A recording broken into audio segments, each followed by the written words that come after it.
والعاقبة للمتقين والصلاة والسلام على سيد الأنبياء والمرسلين وعلى آله وأصحابه وأزواجه وذرياته وأولياء أمته وعلماء ملته أجمعين.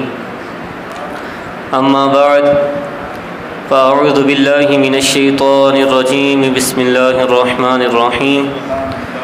ويطعمون الطعام على حبه مسكينا ويتيما وأسيرا. صدق الله العظيم وصدق رسوله النبي الكريم الأمين. بآواز بلند حضور نبی رحمت شفیع امت پر درود و سلام کا نذرانہ پیش کریں. الصلاۃ والسلام علیک یا سیدی یا رسول اللہ وعلی آلک واصحابک یا سیدی یا حبیب اللہ. الصلاۃ والسلام علیک یا سیدی یا شفیع المذنبین وعلی آلک واصحابک یا سیدی یا رحمۃ للعالمین. وقت کے دامن میں اتنی وسعت نہیں، بغیر کسی تمہید کے اولاً تو میں حضرت علامہ مولانا قاری محمد امین قادری صاحب کا تہہ دل سے مشکور ہوں کہ انہوں نے مجھے حاضری کی شرف بخشا. آج جس موضوع پر مجھے لب کشائی کرنے کی سعادت حاصل ہوئی ہے وہ ہے مرکز ولایت شیر خدا حضرت علی المرتضیٰ رضی اللہ تعالی عنہ کی شان، ان کے فضائل اور مناقب کے بارے میں.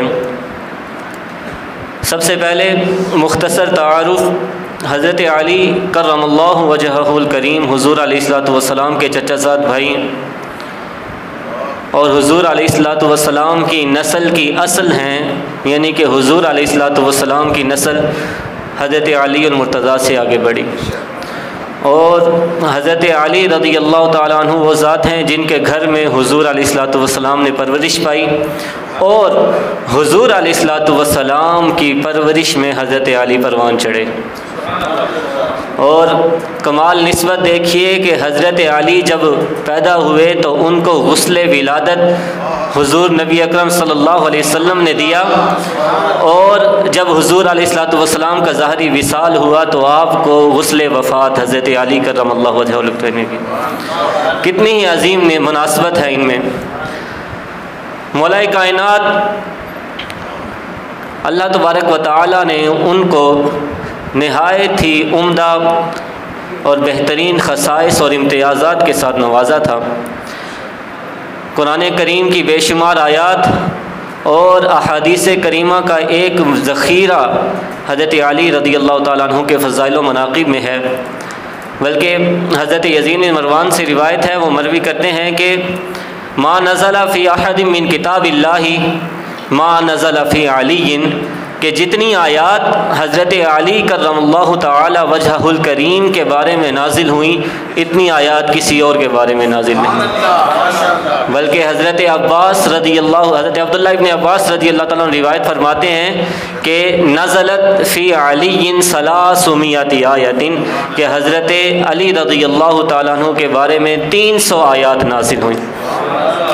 اس کے ساتھ حضور علیہ الصلوۃ والسلام کا وہ قول ملا لیں کہ حضور نے فرمایا تھا علی مع القرآن والقرآن مع علی، کہ علی قرآن کے ساتھ ہے اور قرآن علی کے ساتھ ہے. اور ان دونوں کی مناسبت، ان دونوں کا تعلق کتنا گہرا ہے. حضور علیہ الصلوۃ والسلام نے فرمایا لن یتفرقا، وہ ہرگز جدا نہیں ہوں گے حتیٰ کہ وہ اسی حالت میں اسی تعلق کے ساتھ میرے پاس حوض کوثر میں جمع ہوں. یعنی اسی حالت کے ساتھ قرآن اور علی ایک ساتھ میرے پاس حوض کوثر میں جمع. تو بے شمار قرآنی آیات ہیں، ان میں سے چند آیات اور احادیث آپ کے سامنے پیش کروں گا کیونکہ وقت کا اختصار ہے. اللہ تبارک و تعالیٰ 6 سپارے میں سورہ مائدہ میں ارشاد فرماتا ہے انما ولیکم اللہ ورسولہ والذین آمنوا الذین یقیمون الصلاۃ ویؤتون الزکاۃ وہم راکعون، کہ بے شک اللہ اور اس کا رسول اور وہ مومن جو نماز قائم کرتے ہیں اور زکوٰۃ ادا کرتے ہیں اس حالت میں کہ وہ اللہ کی بارگاہ میں جھکے ہوئے ہوتے ہیں، وہ تمہارے دوست ہیں. محل استدلال اس میں وہم راکعون ہے کہ اس حالت میں کہ وہ اللہ کی بارگاہ میں جھکے ہوتے ہیں۔ حضرت ابو ذر غفاری رضی اللہ تعالیٰ عنہ روایت فرماتے ہیں کہ ہم صلیت مع رسول اللہ صلی اللہ علیہ وسلم صلاۃ الظہر، کہ ہم حضور علیہ الصلوۃ والسلام کے ساتھ ظہر کی نماز مسجد نبوی میں ادا فرما رہے تھے کہ اتنے میں ایک سائل حاضر ہوتا ہے اور وہ دستے سوال بلند کرتا ہے۔ چونکہ سب نماز کی حالت میں تھے، کسی نے جواب نہ دیا۔ جب وہ جواب نہیں پاتا تو اللہ کی آسمان کی طرف آنکھ اٹھا کر ہاتھ اٹھا کر یہ دعا مانگتا ہے کہ یا اللہ، میں تیرے رسول کی مسجد میں حاضر ہو کر دستے سوال میں نے بلند کیا، کسی نے جواب نہیں دیا۔ اب جب مسجد رسول کا نام آیا، جب اس نے دہائی مسجد رسول کی دی تو حضرت علی کیسے پیچھے رہ سکتے تھے؟ حضرت علی رکوع کی حالت میں تھے، اسی حالت میں اپنا دایاں ہاتھ اس کے آگے کرتے ہیں، جس کی چھوٹی انگلی میں ایک انگوٹھی تھی، وہ سائل وہ انگوٹھی لیتا ہے اور چلا جاتا ہے۔ حضرت علی رضی اللہ تعالی عنہ کے بارے میں یہ آیت نازل ہوئی۔ حضرت عبداللہ بن عباس فرماتے ہیں کہ نزلت فی علی بن ابی طالب، کہ یہ آیت جو ہے حضرت علی بن ابی طالب کے بارے میں نازل ہوئی کہ جن کا یہ فعل اللہ تبارک و تعالیٰ کو اس قدر پسند آیا کہ اللہ تبارک و تعالیٰ نے ان کا ذکر قرآن پاک میں فرمایا۔ اسی طرح ایک اور آیت ہے 13ویں سپارے کی، اللہ تبارک و تعالیٰ ارشاد فرماتا ہے کہ انما انت منذر ولکل قوم ہاد، کہ اے حبیب بے شک آپ درس سنانے والے ہیں اور ہر قوم کے لیے ایک ہادی ہوتا ہے، ایک رہنما ہوتا ہے۔